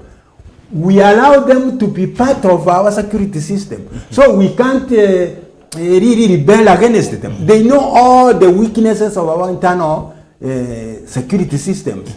They have studied, they are part of it. But no African country knows the internal security system of America or Britain. All of these multinational companies mining resources or minerals and other resources in Africa. Do you have one example of an African multinational company that mines resources outside Africa? Hakuna. It's only in Africa. Na asenseme ikwansa muna to kuligiriria mangana ya iga yo konekinga now leaders ya baiga of course na bo kuligiriria kwa manyanga o murayo iga is able to do kegent kikwendete go make a country a stable now till when to intumna chinse kura sorongoro wa Africa to go chako gendra go depend chinse chinde chi avere developed mna wana America konyora go seno mo saada yani ndi till when to tai koba to go chakoba stable na into to tekeme mna kurwa as chinse chi aro ngoro Africa. Okay, we are hoping that as we continue revolving around this circle of poverty, something is going to happen. Like nobody knew that in Burkina Faso we are going to have a leader who will rebel against all of the exploitative policies coming from outside Africa. So already there is this Namibian president who is supporting the Burkina Faso president. We hope that other countries will follow that example. Even if they don't follow it, the internal mechanism of people getting to the point of no return, there will be a time when certain forces will force revolutionary policies to be implemented. Like you say, we are not going to be told that we graduate from universities, then we go to the foreign, we get passports and we are promised jobs in Belgium, we are promised jobs in Holland. Those are modern slavery. Why can't we make those efforts, have our own industries, and observe our own graduates within our own economy? Where must we? How can we plan for other people's labor resources? That we are producing such kind of graduate from Kenyatta University, from Nairobi University, from other universities, hoping that they will find jobs in Burundi, they will find jobs in America, they will find jobs in India. Is that realistic? They are also their own plans. We can't plan for outside demands. I'm not saying that those who have the opportunities not to go out, but let them go out at their own willingness. Those who have felt that they have opportunity. But why should the government plan that this time round we are exporting 300 Kenyan graduates to go and work in Sri Lanka, in Malaysia, in Korea? Sincerely, is Korea part of the Kenyan economy? We have to plan our own economy. We have to know how many graduates do we have in ICT, information communication technology graduates. Do they have where they will be employed? Okay, if they can't be observed, all of them, do we have opportunities where they will employ themselves? Those are the challenges. If we are producing these graduates from various universities who have done Bachelor of Education to be teachers, can we observe all of them? Yes, we can. So that at one morning you will wake up, you go to the street and you don't find any education graduate on the street. Why? You will say like now we have come up with this CBC syllabus. You will say let every primary school have a secondary school so that students move from primary school to junior secondary school to senior secondary school in the same institution. Yes. All graduates of education, they will be observed. Yes. So does that meaning chinse chiga chia Africa chiranya kwa chikoene kinga maybe baroro konyora maybe abantu abangi sana especially from Kenya mbali bakwenda kokorega simna chinse mna Saudi Arabia, Qatar, Lebanon ne chinse chinde nyingi sana koene kinga at least ngo kwa nyora bali now value ye chibe se chiga kurwa ase tata ya sombwe kana monto akora mna Buganda konyorore nga chibe sa chiabo karogo chichenjugo cha Kenya aita chibe chinyinge ko se chibe chinke what happens kero chi konyorange value ye chibe se chige ko so those who are working in Qatar that economy that the petroleum economy their value is higher. Because economy they are like now we have Dubai. It is a modern, give an example of the most modernized state. So all the best amenities are there. All the best qualities of policies of our economy, they are there. So obviously their currency is higher than ours because they sell more finished goods to us than we can sell to them. If there's anything they are buying from us are raw materials, which they could process up there. That's why. And the moment you sell raw materials, you are exporting your job opportunities. The moment you import more finished goods, which you are capable of producing at home, you are also exporting job opportunities. Like let's say, we have so many motorbikes now from China and from Korea and from Japan. Suppose say all of this, the internal market, the demand of motorbikes are here in Kenya, that all motorbikes used in Kenya are produced within Kenya. So obviously those industries producing motorbikes, the Kenyans will be employed there. So even the expenses of wanting to import them will cut this trade imbalance between export and imports. So the moment we have tested that it's only in China, it's only in Japan, we can import motorcycles, which we are able to produce at home, we have simply exported all our job opportunities in Japan and China. Because that is where the factories are. Like listen, I went one time to Wilson Airport. Nikaangalia, how does this choppers look like? Kumbe the chopper has a body of amatatu hizi zilikuwa zinaundwa tu hapa River Road. What we should be importing is the engine of a chopper, but the body should be made in Kenya. Why should we import all of those mabatis?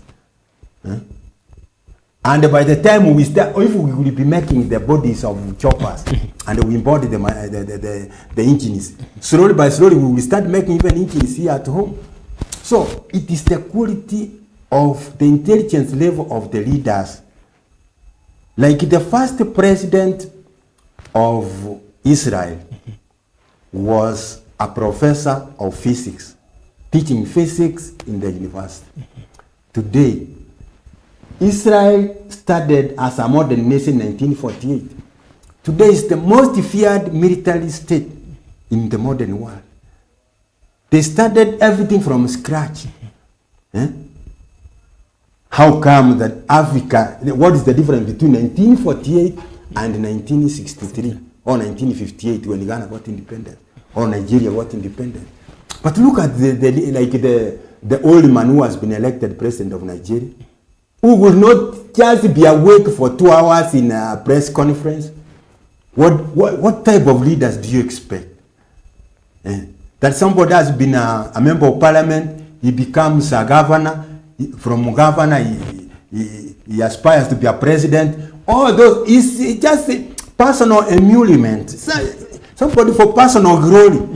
But all that time he has been a member of parliament, nothing much he did. All that time of being a governor, nothing much he did. Now he's aspiring to be the president and is given that opportunity. What do you expect he will achieve? He wants now to write the autobiography or a biography or a story that look from grass to grace. What does that help you? That is your personal achievement, which you are, and in your movement, you buried so many dreams of young people, talented, who had graduated from various colleges and universities in your country. You couldn't come up with a policy that would offer them hope and make them achieve their goals in life. You buried them alive, but you are now glorifying yourself to be a model. Those are the Westerners want us to see as models. How? Models how? People have personal glory. People have personal tracts of land. Chain of vehicles. Chain of choppers. What do we need? What do you need choppers for? Kibaki stayed in State House without moving elsewhere. But projects were on progress. You find a president going somewhere and dishing out projects. Is our taxes in the pocket of the head of state, or they are just in our consolidated fund in the treasury, and they must be budgeted by parliament? Even a member of parliament is raising some issues that, you know, Mr. President, you must give us a project here. Why don't you ask those projects in parliament when you are a budget for the whole nation, so that your project will be factored in? All of these are ignorant people we elect. So that's why we say democracy cannot work. Democracy becomes a mob of ignorant fellows who will just jump and elect anybody when the literacy level is very low. So democracy works where the literacy level is very high. So long as the majority are ignorant, they don't know their rights as sovereigns, they think that once they have elected their presidents, he can command them, he can scare them, he can threaten them. You see? Can tell them right, left, without asking, but you are our servant. Nima tenga bantu mbali bakubolinga animono chinse kurwa sorongoro Africa chinyinge sana na chigo chia baso mostari obosi go kaniko overthrow serikali go say government what can maybe na mangana yoko na kinga performance ya erense chinse chinyinge ngike ko gara chinse chinyinge kurwa sorongoro Africa chiko ba chira so mostari to ko gara kamo kiabo the military officers, they know what the ground is. They know when the ground is very slippery. Like Kenya juzi. Tulisikia baba akisema, in fact ilikuwa nisaidie President William Ruto because the military was almost coming in. They know that, and in most cases, these military coups, they are celebrated by what? By ordinary citizens. They hope that any change of regime is going to come with new policies which can just help them improve their economic lives.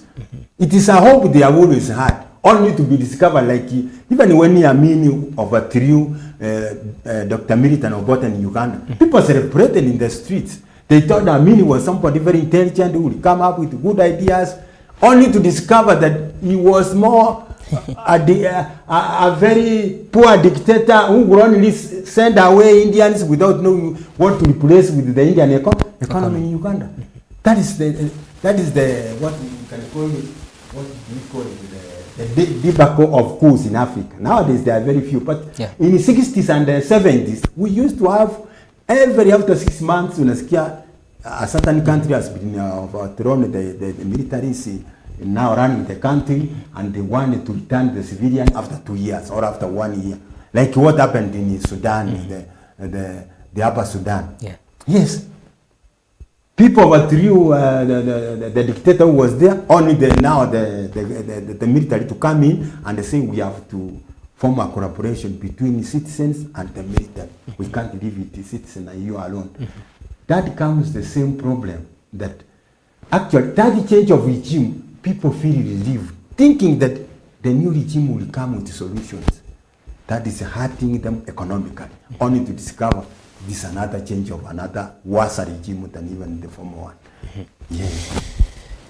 Right, mwanchu muri na mangi sana tugende kunyako boto kwa nabo igo professor no musomu sana kwa ni gisunge kenge akini mungi na kiroli kaga nae nabo ko bwata kamo igabere kwa manyanga ngegendete kwa ni kwasoro kongorwa Africa kurendo mwanchu muri tugende kunyako boto kwa ndamangana mangi sana nao ngo ira na turi asensemo ya kabere ne yo mwel professor nyako boto kulige na what ngike kwa ni rigokorwa kwa ni kinga chinze cha Africa na chiro chyo chia advanced chibe amna chinze chinde koru the likes of America na Britain ne chia chigo advanced China now mwanchu muri abo igo ntunyaka batoko wendera kurike nawe kubwati alliance agent kone kigwa kurwa achinsemo nyuranga abarai abange sana niko bagenderete gotume ngore yabo kubwatkana amono kugwa kwenyomba asensemeli asuneka abantu batano mbaye ne kigosirio buguma bwabo na bande gotigirwa chingoma chintindi ntogenda kunyaka batukubwatia ions kurwa asenseme yobo igo bariki baito mangana mayamba gendera kunyaka bakubwatia mange sana ODM grassroots chiaba tikone kigwa asensemeli bungia machoge litukule igoro nabo igo litukuli ale romba gendera kunyaka bakone kinga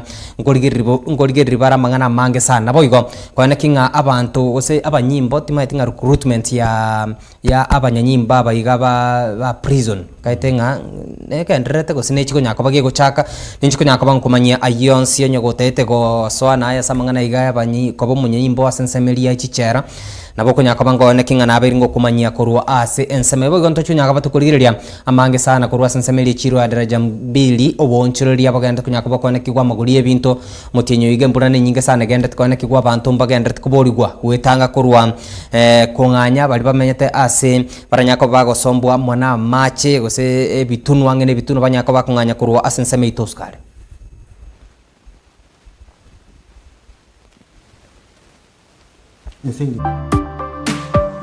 Eye Nkisi TV amandegere y'umugusi.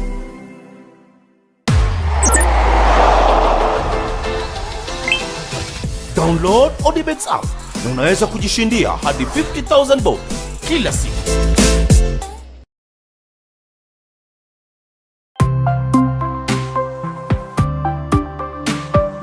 Eye Nkisi TV amandegere y'umugusi.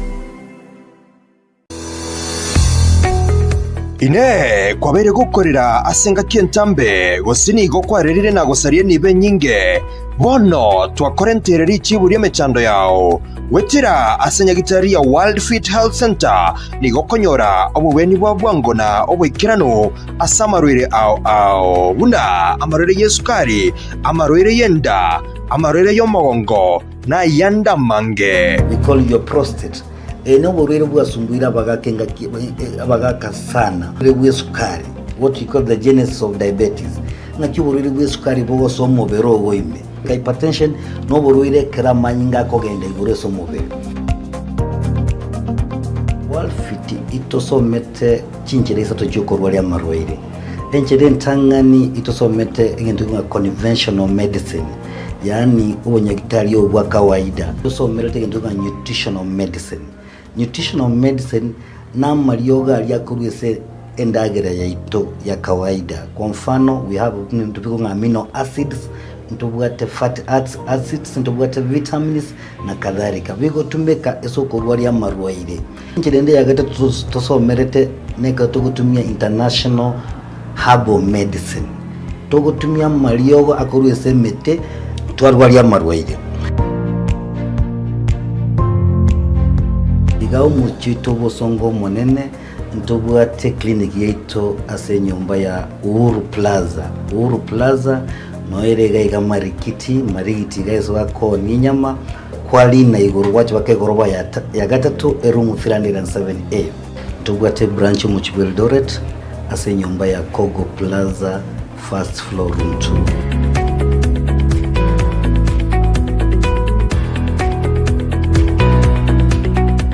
World Fit Health Center omusani ogo wekene bwomugwenia.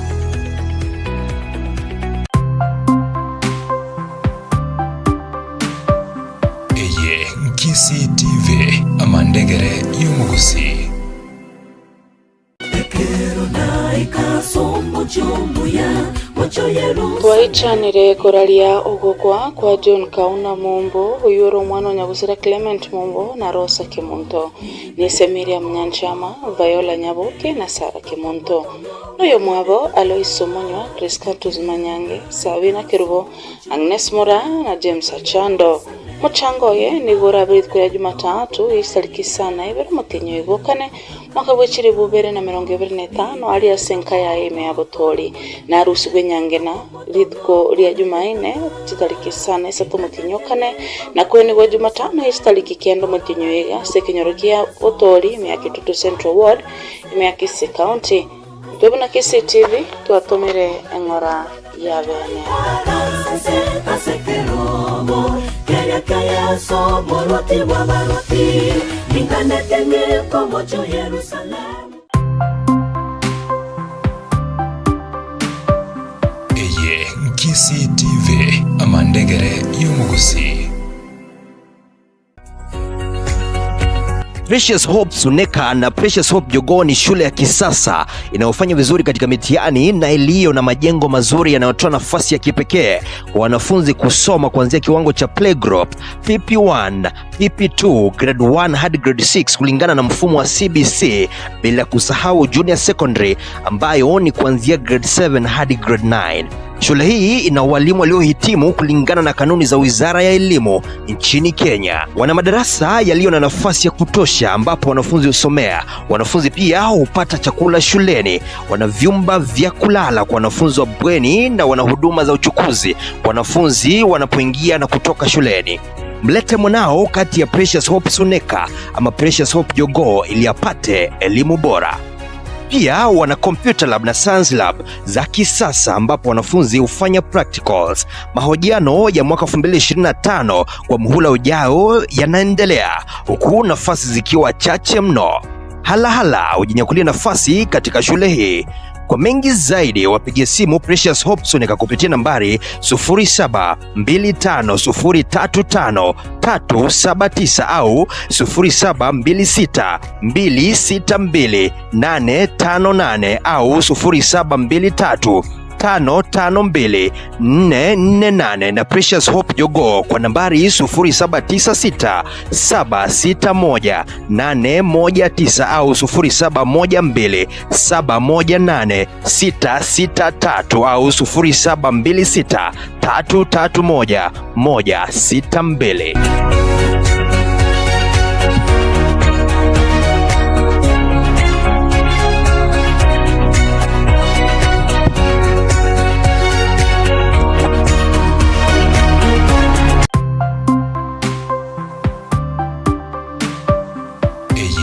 Kisi TV amandegere y'umugusi.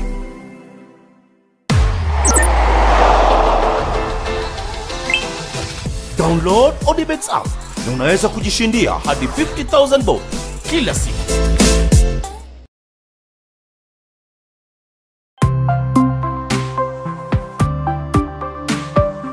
Eye Kisi TV amandegere y'umugusi.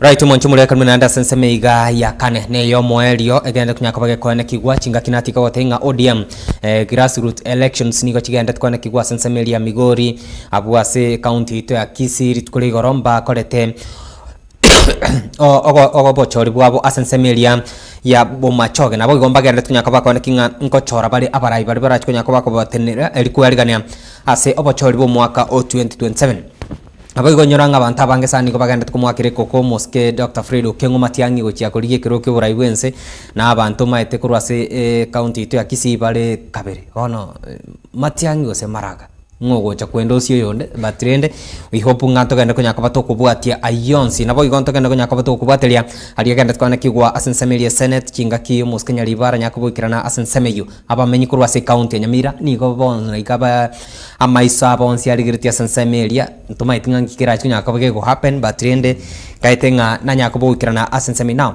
what is the way forward as a chinsi kurwa sorongo ngi chinsa chi Africa chiboneta ko gokora kwane kinga na chiro chabe chigukira. Okay.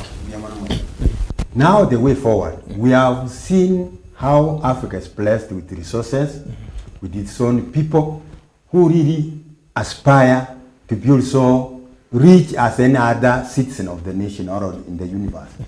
What we expect now, we have, when Africa was under colonialism, some few individuals came forward and formed what we call Pan-African organizations, like African OAU, that was African Union of African Unity. It started functioning. Remember, Dr. Kwame Nkrumah, when he was just studying law in Britain, they started a small group of about 26 Africans who were still students in Europe, called the SACO.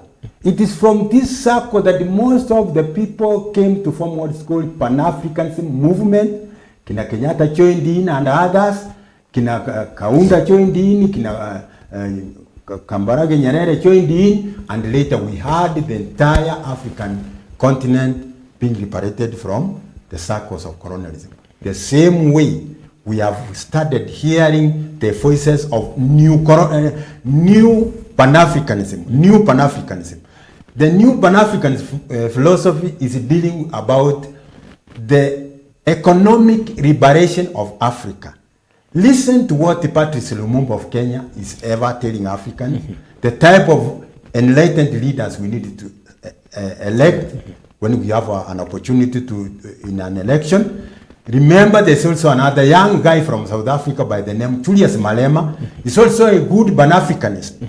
He's fighting for one Africa, one military organization of Africa, one currency of Africa, one African common market, and one federation of African nations.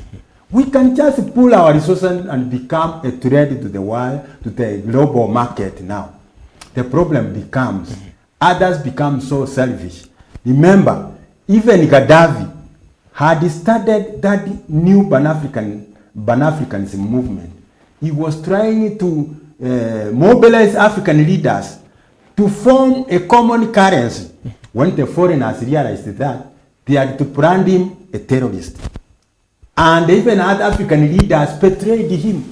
When he was attacked by France and other nations, no single African spoke against that foreign invasion of Libya. You will see the spirit of Pan-Africanism is no longer among the current African leaders. Museveni was a leader. He came to talk after Gaddafi has been murdered. All of these current African, most of these current African leaders, they were there as presidents. Nobody said why was France sending bombs in Libya. So long as they said, well, you know, Gaddafi was a terrorist. So, but the major aim of the Westerners hating Gaddafi was his spirit of uniting all Africans so that they can form one economic bloc. That will be a great disadvantage to foreigners who are benefiting from African trade. I am here now. It is over 30 years. Nobody will take me to court. There is a time Kenya did what? Closed the embassy of Libya in Nairobi. You know what? Secretary Gaddafi was actually recruiting young Africans so that they can form one great military unit of Africa. I was to be one of them because whoever was coordinating that from the Libyan embassy in Nairobi was my personal friend. So I would have been, today I will not be here. Probably if Gaddafi succeeded, today we will be having a big African bloc, and we will be among those who will be writing the history of African economic liberation movement. So we are now talking of economic liberation movement. The only thing that can move us from this neo-colonial, following all policies of the World Bank and other multinational agencies from Europe and America is to have serious policies that will exclude the interests of foreigners in our own soil if we want to be free people. Not people are wearing second-hand clothes. You see, we are wearing all types of second-hand clothes from European people. Some may be having skin diseases. Who doesn't know that? I can see some which we don't need to tag their names here. Yeah. Even in socks, how do you wear somebody's socks? And you know how socks sometimes we are all human beings. The way all human being legs sweat here in Africa is the same way they sweat in Europe. Yeah. So those kind of things. Let us be very serious. African sovereigns, you have the power. Choose the best intelligent leaders, not leaders who are educated. You can be an educated fellow with a PhD, but you are an idiot. Yeah. Because there's a difference between being educated and being intelligent. Like now, so many people wonder, why is professor not walking around with a car? Then you wonder, was the car one of the elements I had to present to the university to be given my PhD? Do I need to be a professor? Am I entitled to have a car? That's not my first priority. My first priority is the ideas I've gathered. Will they help my community?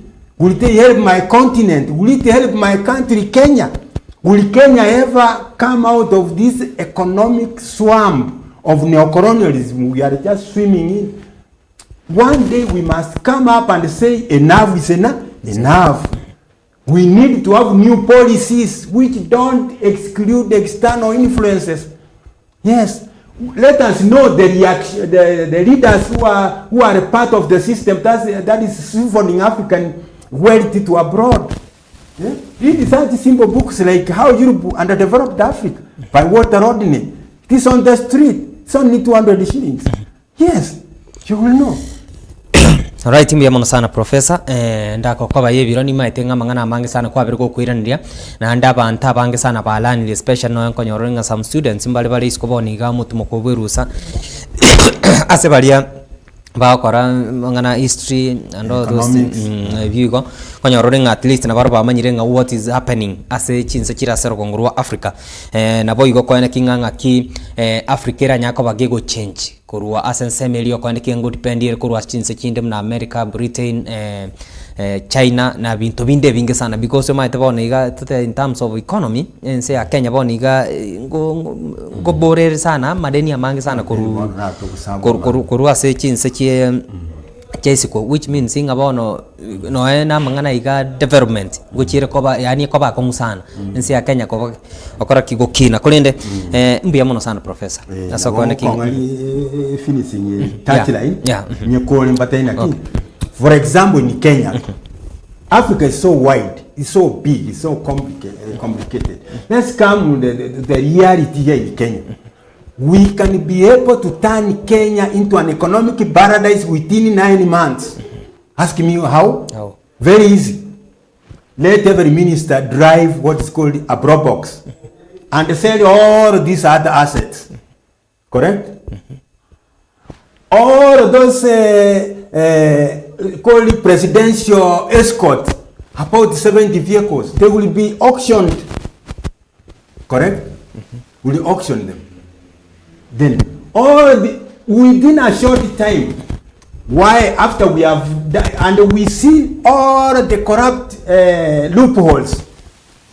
Some have said the very extreme cases and I accept it. We can just see all of those kuanzia mtu ambaye ameiba 50,000 or 5 shillings up to 50 million and billions. You should be justified. It will take you to the stadium and you face the firing squad. People will fear. Within 1 week, if we kill about 5 of them, those who are corrupt elements, then 100% of what we correct will go to the direct place. Then we will just stop all this nonsense of importing goods. Imagine we import even handkerchiefs from China. Yeah. For what? Handkerchiefs. We mean we can't make handkerchiefs. We can't. Pencils, we cannot make pencils. We are importing pencils from China, Statler.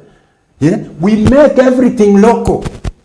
Anybody importing expensive car, you will pay up to 80% value of taxation. But anybody who is importing a tractor, a truck, any machine that will be used to produce other things, free of charge. Any university that will not produce an engineer, who will not go to the factory and start working as a new greenery of making textile, then we will close that university. We are not going to have a university where people are just graduating as engineering students who only know how to measure a foot. Why? Why should it happen that way?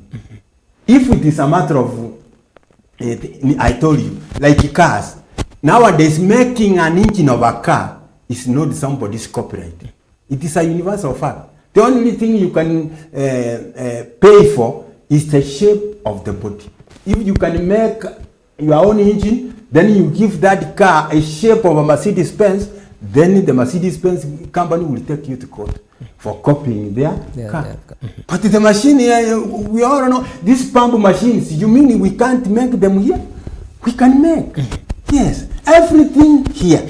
Industries here. Mambo ya mishahara mikubwa hakuna. Like now, why should a president earn over $1 million? He doesn't pay rent in the State House. He doesn't buy food from his pocket or from his salary. He doesn't pay fuel for the vehicles he's using. Even the very vehicle he uses is written GK. So why should he earn? So we will just say the highest amount of a president should earn is 300,000. An MP should earn 150,000. That's enough. If you are not ready to earn that amount, just look elsewhere. Go other business where you will make $1 million per month. But we can't pay you 1.5 million, a member of parliament, and you don't even listen to those citizens who had elected you to parliament. You go there and you do your contract. You claim it is your party policy. Even when it is hurting the ordinary citizens, you are following your party policy? No. People are not going to eat, let me reiterate again, people are not going to eat democracy, people are not going to eat constitutionalism, people are not going to eat peace. People need economic comfort. So long as those things, the economic policies are not going to change. So these are the things people are singing about. We will not listen to them. Nobody can go home in the evening with a bread bought from constitutionalism or a constitution or from a democratically elected government. And that is what the Westerners are telling us. Oh, you know, that regime in Kenya was democratically elected, but democratically elected, doing what? Misbehaving democratically again? Yes. We have to say there is a revolution. The revolution we are saying is an economic revolution. That anything going out of Kenya without this original value will not accept it. And do you know why? Like in Kenya, there's a lot of secret about any mining of any resource. Like there's no, up to now, there's no standard map in Kenya. That shows you, here in Kenya we have such a potential deposit of such a mineral. Here we have Magadi soda. Here we have Stuart Turnstile. Here we have, nobody tells you, because those are the secrets of top officials and the foreigners who are mining those resources with very fun agreements. Yes. Right, timbi amono sana Professor Sakone Kinga kwa vergo kuira chinga kiao na boigo ko some nayo nyoko risko gabunga itinga kwa vergo kolan gosiko kumanye binte binge sana kurua ase enseme iga ya Africa na boigo ngo gwakira ngambia mono sana Sakone Kinga nayo kwa vira so mustari gosio kubwatia muruguri iga aya tuikere litukeriga lie Jumanne kulende na mango ra kunya kwa Sakone Kinga nkonyoro ruchikora gachinsa sana vire asensemelia ya aya tekire asenchira yo bwenge chenkoro kwa Kevin onko bakolene togenda kunya kwa tukubate mangana mange sana yagenda tukana kigwa ime na isko yorogongo ruagusi.